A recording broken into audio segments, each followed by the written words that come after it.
नमस्कार दोस्तों। SSC CGL 2026 की बम्पर वैकेंसी आ चुकी है। इस बार 12,256 पदों पर भर्ती होनी है दोस्तों। और एग्जाम पैटर्न में बड़ा बदलाव हुआ है। अगर आप ग्रेजुएशन कर चुके हो तो वीडियो पूरा ज़रूर देखिए, क्योंकि मैं बताऊंगा salary, post eligibility, form date, exam pattern और कौन सी पोस्ट सबसे बेस्ट है आपके लिए।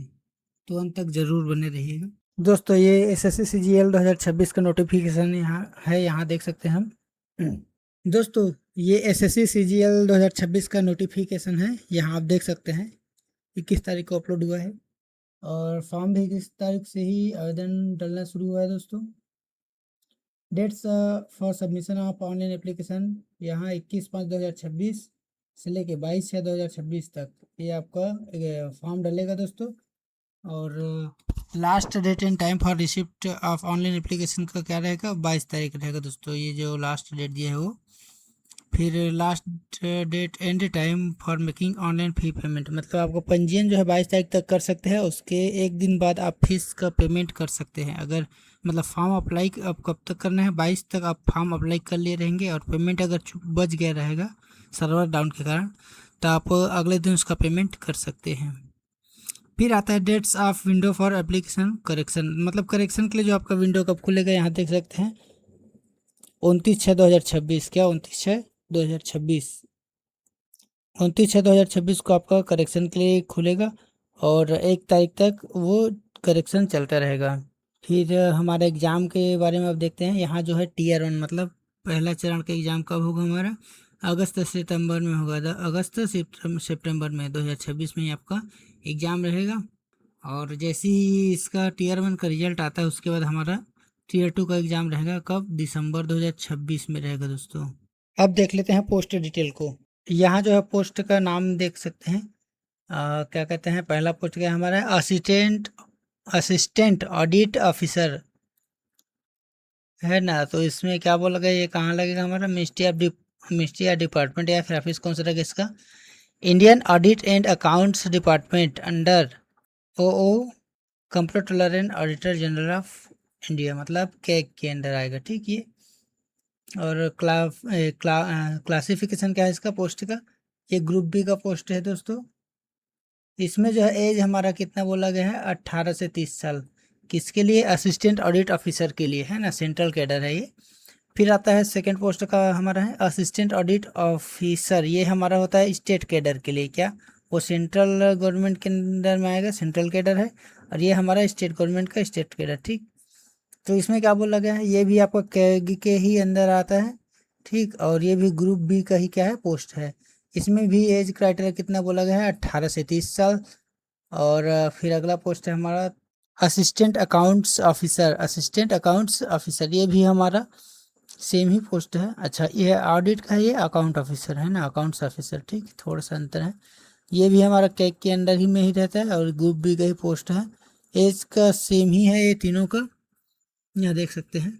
इसमें हमारा पे स्केल क्या बोला गया है, देखो 47,000 स्टार्टिंग पेमेंट रहेगा। 47,000 क्या रहेगा इसका स्टार्टिंग पेमेंट बोल रहे हैं, बेसिक पेमेंट 47 से अधिक रहेगा, है ना।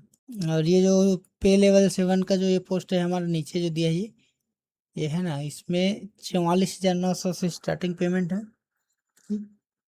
तो यहाँ देख सकते हैं assistant section officer, assistant section officer, ये हमारा सेंट्रल सेक्रेटरीट सर्विस के अंतर्गत आता है।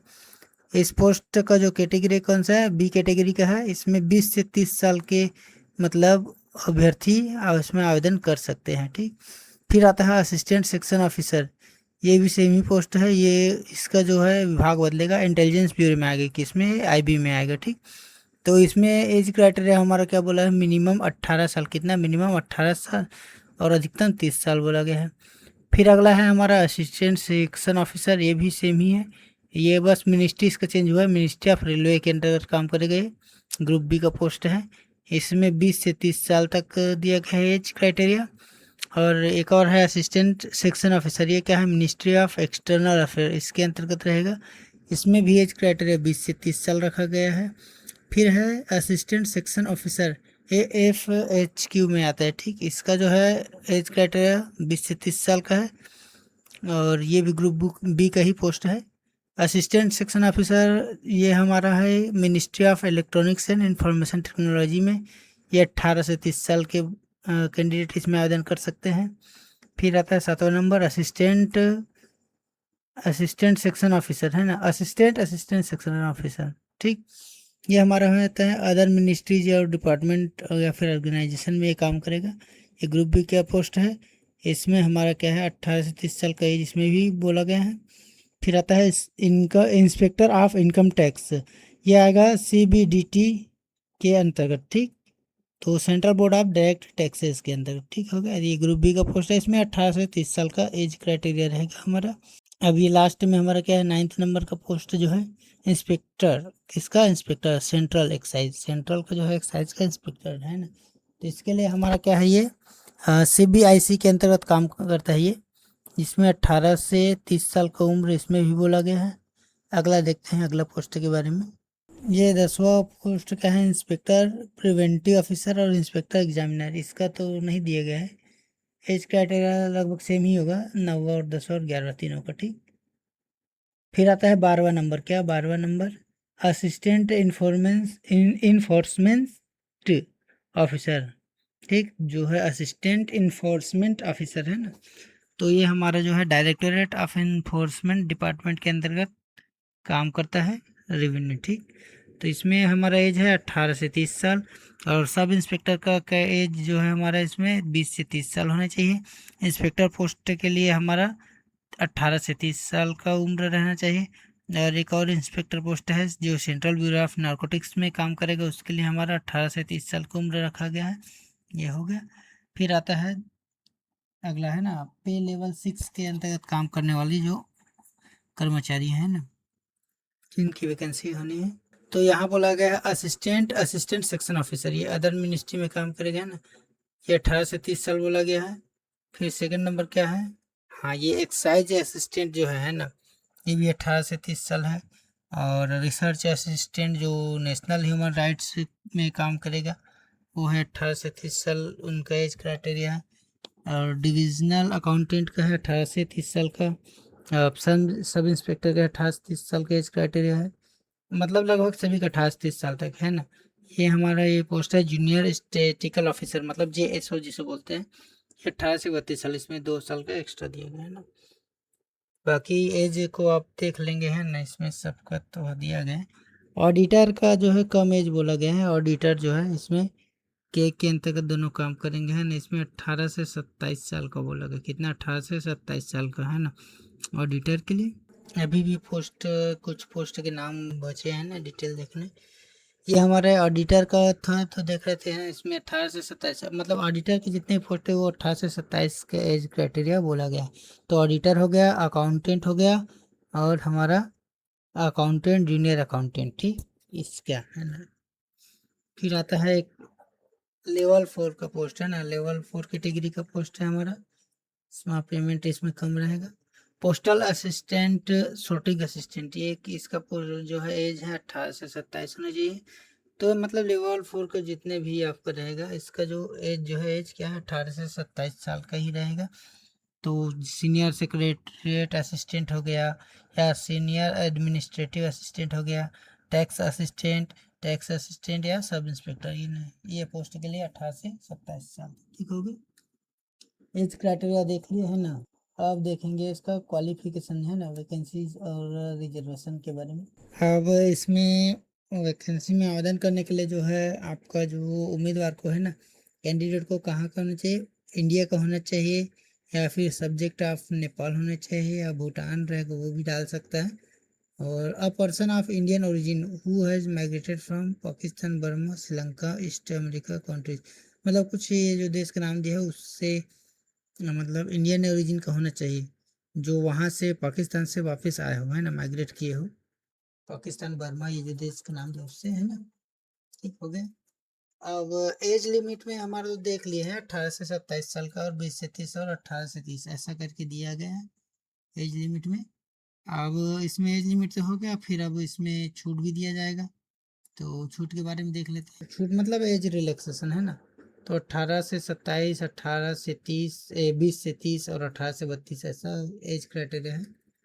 उसके बाद यहाँ देखते हैं ST/SC, इसमें एज रिलैक्सेशन में ST/SC को 5 साल का छूट दिया जाता है, तो कॉमन सी बात है ना। फिर OBC को जो है 3 साल का दिया जाता है, तो एज क्राइटेरिया में 3 साल बढ़ेगा, तो जो 32 का है वो 3 मतलब 5 साल, और 32 मतलब 35 साल का हो जाएगा। जैसे ST/SC के अलग अलग 37 साल का होगा, मतलब आप 37 साल का ST/SC कैटेगरी कैंडिडेट जो है आवेदन कर सकता है। और इसमें क्या बोला गया है, OPWBD, इसको 10 साल का रहेगा। और PWD मतलब ये जो है फिजिकली वीकर जो रहता है ना, या फिर जो विकलांग कैटेगरी है उन लोग के लिए है।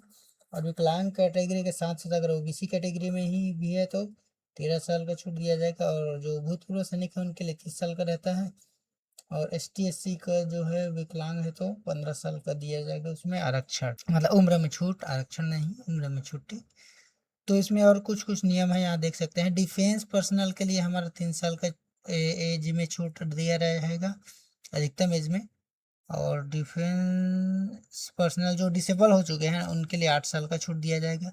तो ग्रुप सी में कुछ पोस्ट है, उसमें क्या बोल रहा है, अपर एज में कुछ छूट दिया जाएगा, है ना। तो इस कैटेगरी क्या बोला गया है, central government civilian employees who have render not less than 3 साल regular and continuous service is on closing date of receipt of application, मतलब सेंट्रल गवर्नमेंट के जो है ना, उसमें अगर काम कर चुके तो उसमें बोल रहे हैं सिविलियन एम्प्लॉय के रूप में। अब पोस्ट वाइज हम क्वालिफिकेशन देख लेंगे दोस्तों, है ना। पोस्ट वाइज क्या क्या क्वालिफिकेशन बोला गया है। पहले तो आता है हमारा assistant audit officer central cadre, ये हमारा सेंट्रल कैडर का है। तो इसमें जो है एसेंशियल क्वालिफिकेशन बोला है बैचलर डिग्री, क्या बैचलर डिग्री कहने के मतलब ग्रेजुएशन कह लो, क्या ग्रेजुएशन, है ना, ग्रेजुएशन, ठीक। फिर आता है हमारा डिजायरेबल क्वालिफिकेशन में आएगा सेकेंडरी चार्टेड अकाउंटेंट होने चाहिए, क्या होने चाहिए, CA होने चाहिए, है ना। या फिर कॉस्ट मैनेजमेंट अकाउंटेंट, या फिर कंपनी सेक्रेटरी होने चाहिए, या फिर मास्टर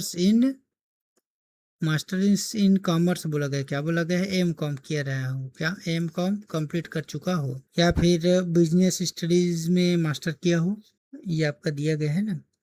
तो आप उसमें क्या कहते हैं असिस्टेंट ऑडिट ऑफिसर में डाल सकते हैं ना, सेंट्रल कैडर में।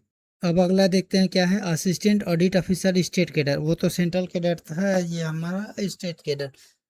इसमें भी लगभग सेम ही होना चाहिए, बैचलर डिग्री तो उसमें बोला ही है। दूसरा क्या बोला गया है, प्रोफिशिएंसी इन रीजनल ऑफिशियल लैंग्वेज, मतलब जिस लोकेलिटी में आपको काम करना है, जैसे कि जिस भी स्टेट में आपको काम करना है वहाँ का जो है लोकल लैंग्वेज आपको आना चाहिए। जहाँ हिंदी है तो हिंदी, तमिल है तो तमिल, ऐसा करके, ठीक। मतलब वहाँ ताकि वहाँ जो है ना लोगों से फेमिलियर हो सके, है ना, बातचीत करने में दिक्कत परेशानी ना हो। अब इसमें क्या बोला गया है, डिजायरेबल, तो डिजायरेबल जो क्वालिफिकेशन है आपका मांगा जो है हमारा CA होने चाहिए, या फिर M.Com किया रहे, या फिर क्या कहते हैं बिजनेस स्टडीज में भी मास्टर किया रहे तो भी चल जाएगा, ये हमारे देख सकते हैं ये। फिर आता है असिस्टेंट जो है अकाउंटेंट ऑफिसर स्टेट कैडर, तो असिस्टेंट अकाउंटेंट ऑफिसर ये हमारा क्या था, अच्छा ये ऑडिट था, ये assistant account officer state cadre है ना, अकाउंट वाला है वो ऑडिट का था, ये अकाउंट ऑफिसर, ठीक। तो इसमें थोड़ा सा डिफरेंस रहेगा क्वालिफिकेशन में। बैचलर डिग्री तो सेम सभी में बोलेगा, क्योंकि इसमें क्या बोला गया है, कंबाइंड ग्रेजुएट लेवल, तो ग्रेजुएट का है तो ग्रेजुएशन तो मंगेगा ही, है ना। बैचलर डिग्री सभी में रहेगा, साथ ही साथ तो बैचलर डिग्री के साथ आपका कम से कम ये डिजायरेबल क्वालिफिकेशन होनी जरूरी है। तो ये हमारा ये क्वालिफिकेशन बोला है, या तो CA रहो, M.Com किए रहो, या फिर बिजनेस का स्टडी किया रहो, है ना। अब एक पोस्ट हमारा क्या है, JCO, क्या JSO है ना। इसके लिए इसमें हमारा बैचलर डिग्री बोला है, और स्टेटिक्स जो है ना, सांख्यिकी के एक सब्जेक्ट के रूप में आप पढ़े रहोगे तभी आपको बैचलर डिग्री मान्य रहेगा, कहने का मतलब इसमें इसमें आप आवेदन तभी कर पाएंगे। और आपका क्या बोला गया है, मैथ्स में 60% होने चाहिए, किसमें, ट्वेल्थ में मैथ्स में 60% मिनिमम होने चाहिए। अब अगला देखते हैं स्टैटिकल इन्वेस्टिगेटर ग्रेड 2, ये हमारा अगला पोस्ट है, ठीक। तो इसमें हमारा जो बोला गया पोस्ट क्या है, बैचलर डिग्री, क्या bachelor degree in statics, statics में बैचलर डिग्री होनी चाहिए, या फिर मैथ्स में, या फिर इकोनॉमी में। या डेमोग्राफी या फिर पॉपुलेशन स्टडीज या ऑपरेशन रिसर्च और इंफॉर्मेशन टेक्नोलॉजी, किसी में इसमें से किसी एक में आपका क्या होना चाहिए, बैचलर डिग्री होनी चाहिए, ठीक। और यहाँ जो है लास्ट में आप देख लेते हैं बाकी जो सभी पद देख लिए हो, तो अभी जो जितने भी पद जो देखे थे ना वो स्पेशल केस था। बाकी जो अन्य पद के लिए क्या बोला गया है, बैचलर डिग्री होनी चाहिए किसी भी आपका क्या कहते हैं कोर्सेस का हो, है ना, किसी भी मतलब सब्जेक्ट में आपको बैचलर डिग्री रहे चल जाएगा अन्य पोस्ट के लिए ना। लेकिन जो ऊपर में अभी जो हम देखे थे उसमें जो मंगा गया वही चलेगा।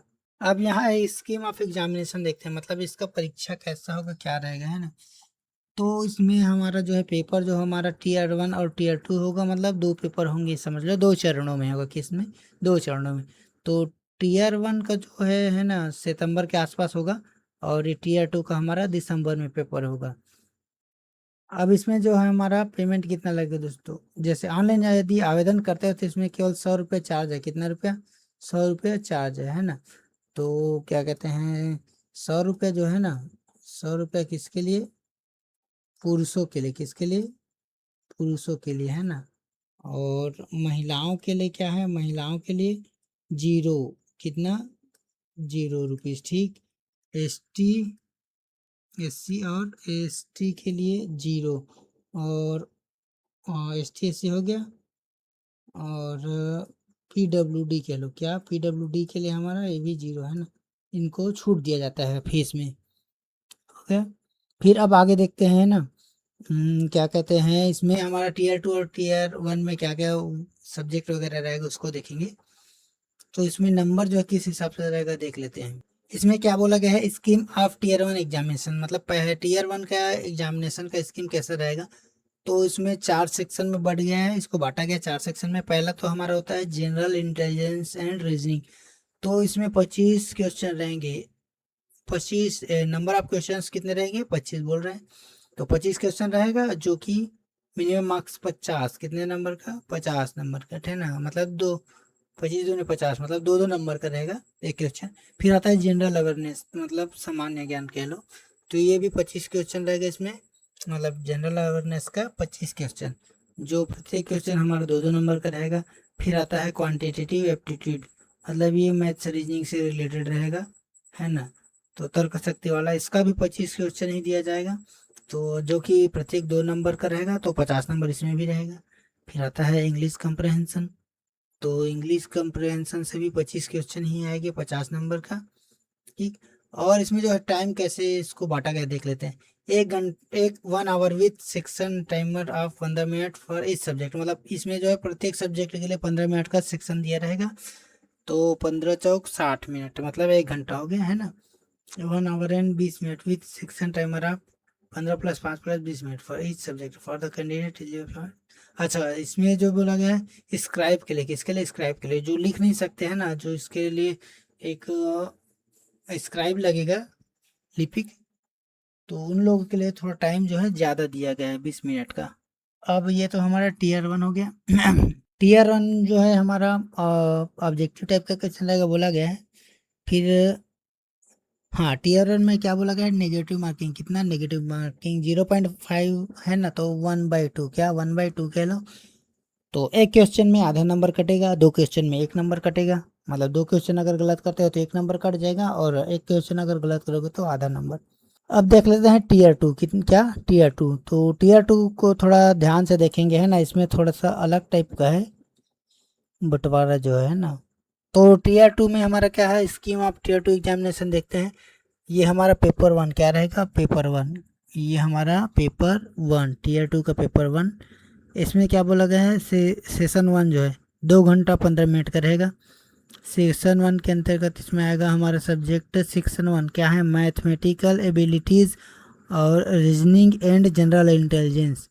तो इसका क्या हमारा 30 नंबर, इसका 30 नंबर, इसका मतलब 60 नंबर ये हो गया।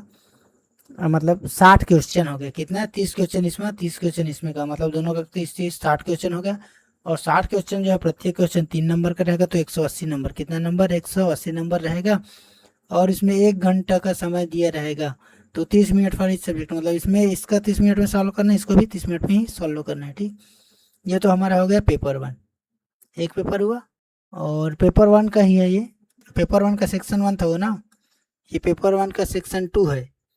तो इसमें आता है हमारा क्या, इंग्लिश लैंग्वेज। क्या बोला गया है, इंग्लिश लैंग्वेज एक सब्जेक्ट होगा और जनरल अवेयरनेस 2 सब्जेक्ट। तो ये 45 नंबर का इंग्लिश रहेगा और ये हमारा 25 नंबर का जनरल अवेयरनेस। तो एक ये टोटल मतलब 25 क्वेश्चन, 45 इंग्लिश का और 25 जनरल अवेयरनेस का क्वेश्चन। तो ये टोटल 70 क्वेश्चन रहेगा और 70 या मतलब 210 नंबर का ये बनेगा। ये भी इसका टाइमिंग जो देख लेते हैं ना, इसका टाइमिंग कितना बोला गया है, 1 घंटा का ही है। क्या, 1 घंटा का। तो 40 मिनट में इसको सॉल्व करना है, 40 मिनट में इंग्लिश को, सेक्शन 1 ए को 40 मिनट देना है और बी को 20 मिनट। ठीक हो गया। फिर अगला सेक्शन 1 तो हो गया। पेपर 1 का ही हमारा सेक्शन 3 है। क्या है, 3 सेक्शन में रहेगा पेपर 1 जो है। तो इसका 20 नंबर का हमारा कंप्यूटर नॉलेज टेस्ट किया जाएगा, जो कि 60 नंबर का बनेगा। ये 15 मिनट में हमको सॉल्व करने हैं। ये तो हमारा हो गया पेपर 1 का कंप्लीट। अच्छा, पेपर 1 का अभी और बचा है ना, पेपर 1 का कंप्लीट नहीं हुआ है। पेपर 1 का ये हमारा एक और सेक्शन बच गया, लास्ट वाला है ना, सेक्शन 4। ठीक, ये डाटा एंट्री टेस्ट रहेगा। क्या रहेगा, डाटा एंट्री टेस्ट है ना। तो 1 डाटा एंट्री टास्क दिया जाएगा, एक डाटा एंट्री टास्क दिया जाएगा और डाटा एंट्री टास्क दिया जाएगा, उसमें देख सकते हैं ना। अच्छा, ये तो हमारा सेक्शन 3। उसके बाद हमारा डाटा एंट्री टास्क का 15 मिनट का भी रहेगा मेरे ख्याल से, 15-30 मिनट हो गया है ना। फिर आता है हमारा ये पेपर 2। क्या, पेपर 2 देखते हैं ना, क्या है ये पेपर 2। ये हमारा स्टैटिक्स। क्या है, स्टैटिक्स मतलब सांख्यिकी का क्वेश्चन है ना। कितना, 100 क्वेश्चन रहेगा। कितने क्वेश्चन, 100 क्वेश्चन। प्रत्येक जो है 2 नंबर का रहेगा, मतलब 200 नंबर का 100 क्वेश्चन। 2 घंटे का समय रहेगा, 2 घंटे में हमको इसको कंप्लीट करना है। और जो लिख नहीं पाता है ना, वो हमारा 2 घंटा 40 मिनट रहेगा विकलांग लोग के लिए। फिर आता है पेपर 3। क्या, पेपर 3। तो पेपर 3 में हमारा जनरल स्टडीज रहेगा, फाइनेंस एंड इकोनॉमिक्स, फाइनेंस वित्त और जो है अर्थशास्त्र। इसका क्या है, हमारा जनरल स्टडी रहेगा। तो इसका 100 क्वेश्चन दिया जाएगा और 100 क्वेश्चन में जो है 2-2 नंबर का रहेगा प्रत्येक क्वेश्चन, और इसका भी 2 घंटे का समय दिया जाएगा। ठीक, ये तो हो गया। अब तो ये आपको समझ गए होंगे है ना, ये तो समझ में आ गए होंगे है ना। अब इसमें देख लेते हैं टीयर 2 में क्या बोला गया है। Tier 2 will include in conducting of paper 1, paper 2 and paper 3 in separate shift. मतलब अलग अलग शिफ्ट में होगा, ये तीनों पेपर बोल रहे हैं। टीयर 2 जो है हमारा, टीयर 2 का पेपर जो है हमारा। ठीक, अब paper 1 is compulsory for all post, मतलब सभी पोस्ट के लिए आपका पेपर 1 देना जरूरी है। सभी पोस्ट में पेपर 1 लागू होगा, पेपर 1 सभी पोस्ट के लिए लागू। ठीक, जो पेपर 2 जो है हमारा, क्या है, पेपर 2। पेपर 2 जो है स्पेशल केस में आएगा, मतलब किसी किसी कैंडिडेट के लिए रहेगा। जैसे कि क्या बोला गया है, JSO है ना, JSO के लिए बोला गया है। और क्या कहते हैं, स्टेटिकल इन्वेस्टिगेटर ग्रेड 2 के लिए। ऐसा यहाँ जो पोस्ट लिखा गया है उन लोगों के लिए हमारा क्या रहेगा, पेपर 2 रहेगा। ठीक हो गया। पेपर 1 का तो हम देख लिए कौन कौन सा मैथ्स और रीजनिंग रहेगा, और सेक्शन 2 में इंग्लिश लैंग्वेज कम्प्रहेंशन रहेगा। और ये हमारा बी जनरल अवेयरनेस। ये सेक्शन 3 में जनरल कंप्यूटर नॉलेज रहेगा और 4 में डाटा एंट्री स्पीड टेस्ट है। ठीक, पेपर 1 का जो है ना, पेपर 1 में सेक्शन 3 सेक्शन से तीनों जो है सेम ही डे में रहेगा। कितना, एक उसी दिन रहेगा पेपर 1 का, समझ लो। फिर जो है हमारा ये तो हो गया है ना। उसके बाद हम देख लेंगे यहाँ क्या है। अब देखते हैं सिलेबस दोस्तों। यहाँ सिलेबस जो कैसा इसका है ना, टीयर 1 के लिए सिलेबस दिया गया है। Tier 1 indicative syllabus for tier 1 है ना, टीयर 1 के लिए इंडिकेटिव सिलेबस दिया गया है। मतलब सिलेबस लगभग इसी को फॉलो कर रखा है ना, थोड़ा बहुत बस इधर उधर होगा। तो general intelligence and reasoning, it would include question of both verbal and non verbal type. ठीक, दिस कंपोनेंट में तो इसमें क्या जो है बोला गया, इधर देख लेते हैं। Semantic analogy, figure figural analogy, semantic classification, problem solving, word building, coding. ये हमारा क्या है, जनरल इंटेलिजेंस का, ये हमारा पूरा पढ़ लेंगे। सेकंड में हमारा क्या बोला गया है, जनरल अवेयरनेस। इसमें क्या है, इंडिया और नेबर कंट्री, ये पर्टेनिंग हिस्ट्री, कल्चर, जियोग्राफी, ये सब का क्वेश्चन आएगा। फिर आता है क्वांटिटेटिव एप्टीट्यूड। ये हमारा क्या है, इसमें एलजेब्रा, मतलब ये मैथ्स रहेगा। Algebra, elementary, surd, loss, profit, discount, ये सब ये है ना। फिर आता है इंग्लिश कंप्रहेंशन में क्या क्या रहेगा यहाँ देख लेंगे, स्क्रीनशॉट ले लेंगे इसका, है ना, पूरा सिलेबस का। मैं इसमें को लिंक में मतलब डिस्क्रिप्शन में इसका लिंक डाल दूंगा, है ना, PDF डाल दे रहूँगा, वहाँ से आप डाउनलोड कर लेना। और सिलेबस 2 के लिए हमारा क्या बोला गया है देख लेते हैं, इंडिकेटिव सिलेबस। इसमें हमारा नंबर सिस्टम रहेगा, होल नंबर वगैरह, fundamental arithmetic operations, algebra, geometry, ये मैथ्स का है ना। यहाँ देखेंगे दोस्तों कंप्यूटर बेस्ड जो क्वेश्चन आगे वो क्या है, कंप्यूटर का बेसिक क्वेश्चन रहेगा, सॉफ्टवेयर का रहेगा, working with internet and email से रहेगा, basic networking and cyber security इसका क्वेश्चन आएगा, एंटीवायरस वगैरह पूछ सकता है। फिर आता है हमारा स्टैटिक्स में से, है ना, तो collection, classification and presentation of statical data, और measures of central tendency, measures of dispersion, है ना, और moment of skewness and kurtosis, है ना, ये बोला गया है। ये तो हमारा सिलेबस हो गया दोस्तों। अब आगे हम देखेंगे किसी में फिजिकल मांगा गया है ना, इसमें से कुछ पोस्ट में जो है हमारा फिजिकल स्टैंडर्ड जो है जांच किया जाएगा। तो इसमें हमारा देखेंगे ये वाला पोस्ट है ना, यहाँ देख लेंगे पोस्ट किस में फिजिकल बोला गया है। तो क्या बोला गया है, physical standard for the post of inspector. Inspector जो है हमारा, इंस्पेक्टर के पोस्ट के लिए central excise examiner preventive officer, है ना, इनके लिए हमारा क्या है फिजिकल स्टैंडर्ड बोला गया है। तो हाइट जो है 157.5 सेंटीमीटर होने चाहिए, ठीक। और जो है ये जो आसामी गढ़वाली के लिए 5 सेंटीमीटर का छूट कर सकते हैं बोला है। फिजिकल टेस्ट में आपका क्या रहेगा, उसी पोस्ट में सेम पोस्ट रहेगा, है ना। फिजिकल टेस्ट में 1600 मीटर का रनिंग रहेगा 15 मिनट में, 15 मिनट में 1600 मीटर का रनिंग। और साइकिलिंग हो रहेगा 8 किलोमीटर का साइकिलिंग रहेगा 30 मिनट में, 30 मिनट में 8 किलोमीटर का साइकिलिंग, ठीक। तो सब इंस्पेक्टर के पोस्ट के लिए अप्लाई नहीं होगा साइकिलिंग जो है। फिर आता है फीमेल कैंडिडेट, वो तो पुरुषों के लिए होगा ना। फीमेल कैंडिडेट के लिए क्या है, तो फीमेल के लिए हाइट जो है 52 सेंटीमीटर और वेट जो है कम कितना बोला गया है 48 kg। अच्छा, इसमें जो हाइट और चेस्ट भी बोला गया, चेस्ट जो है पुरुषों के लिए नहीं 81 सेंटीमीटर और 5 सेंटीमीटर फुलाना है, ठीक। फिर आता है हमारा महिलाओं का जो है हाइट में 2.5 सेंटीमीटर का छूट दिया रहेगा, किसके लिए, गढ़वाली, असमी और शेड्यूल ट्राइब के लिए, है ना। फिजिकल टेस्ट महिलाओं के लिए क्या रहेगा देख लो, 1 किलोमीटर 20 मिनट में तय करना है, ठीक। और साइकिलिंग जो 3 किलोमीटर 25 मिनट में तय करना है। सब इंस्पेक्टर के लिए यहाँ भी साइकिलिंग नहीं लगेगा। और क्या पोस्ट है उसमें, हाइट चेस्ट मांगेगा, इसमें देखेंगे physical standard for the post of sub inspector. Sub inspector का पोस्ट के लिए हमारा फिजिकल स्टैंडर्ड ना, वो तो इंस्पेक्टर का पोस्ट था, ये सब इंस्पेक्टर, ठीक। और इसमें सेंट्रल ब्यूरो इन्वेस्टिगेशन में, ठीक। तो हाइट जो है फॉर मेन के लिए 165 सेंटीमीटर हाइट होनी चाहिए, और वुमन के लिए 150 सेंटीमीटर, और जो हिल्समैन टाइप्स के लिए 5 सेंटीमीटर छूट रहेगा। चेस्ट जो है 76 सेंटीमीटर होनी चाहिए पुरुषों का, और 5 सेंटीमीटर ये फुलाना है इसमें, है ना। अच्छा, 76 सेंटीमीटर विथ एक्सपेंशन बोला है ना, मतलब 5 सेंटीमीटर का एक्सपेंशन इसमें बोला ही है। फिर आता है physical standards for the sub inspector in national investigation agency. तो इसमें हमारा जो है हाइट जो है 170 सेंटीमीटर का हाइट मांगा गया है सब इंस्पेक्टर में ना, और वुमन के लिए 150 सेंटीमीटर, ठीक। 5 सेंटीमीटर जो है ट्राइब्स के लिए छूट दिया गया है। फिर चेस्ट जो है हमारा 76 सेंटीमीटर बोला गया, 5 सेंटीमीटर फुलाना है, इतना जान लो। फिर अगला क्या है, फिजिकल जो है किसके लिए बोला गया है, हमारा sub inspector junior intelligence officer के लिए, है ना। तो इसमें हमारा 165 सेंटीमीटर पुरुषों का हाइट और 152 सेंटीमीटर महिलाओं का हाइट होना चाहिए। हो गया दोस्तों, ये हमारा जो है क्या कहते हैं इसका CGL का कंप्लीट डिटेल आप देख चुके हैं। और इससे रिलेटेड और कुछ भी जानकारी चाहिए तो आप हम इसमें कमेंट कर सकते हैं, वीडियो के डिस्क्रिप्शन में जाकर और कुछ भी जानकारी है आप ले सकते हैं। धन्यवाद दोस्तों समय के साथ साथ अब कंपटीशन भी बहुत ही तगड़ा होता जा रहा है ना।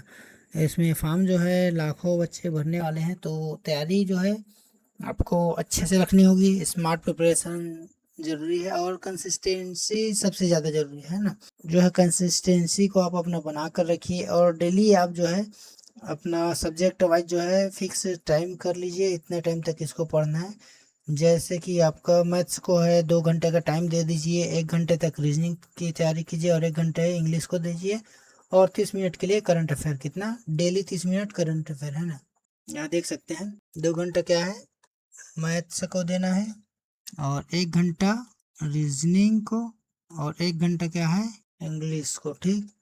और जो है हमारा डेली जो है 30 मिनट, क्या 30 मिनट करंट अफेयर है ना, 30 मिनट करंट अफेयर्स, ठीक। इससे आपका तैयारी हो जाएगा और सभी तैयारी के लिए इसी जो है रूल्स को आप अप्लाई करते रहिए। कुछ स्पेशल केस में आप अपना संशोधन कर सकते हैं ना, अगर आपका मैथ्स जो है बहुत ही अच्छा स्ट्रांग रहा होगा तो आप मैथ्स का टाइम थोड़ा कम कर सकते हैं, लेकिन इतना मतलब 4 घंटा, 4 घंटा पर्याप्त नहीं है, आपको 4 से भी ज़्यादा करना पड़ेगा। तो मैथ्स को तो कम ही मत करिए, मैथ्स को आप 3 घंटा कर दीजिए और रीजनिंग को 2 घंटा या फिर 3 घंटा उसको भी दे दीजिए, इसको 2 घंटा, 2-2 घंटे ऐसे करके बढ़ा लीजिए, है ना। और इसको जो है करंट अफेयर को 1 घंटे का समय दीजिए, तो आपका सही मतलब स्ट्रेटेजी रहेगा तैयारी करने का। और वीडियो के अंत तक बने रहने के लिए धन्यवाद दोस्तों। ऐसे ही और जानकारी के लिए, है ना, सरकारी नौकरी की जानकारी के लिए हमारे चैनल को सब्सक्राइब करें और अपने दोस्तों को शेयर ज़रूर करें दोस्तों। हमारा जो चैनल है अभी नया नया है तो थोड़ा सा दिक्कत हो रहा है, आगे चल के हम भी थोड़ा इम्प्रूव करते जाएंगे।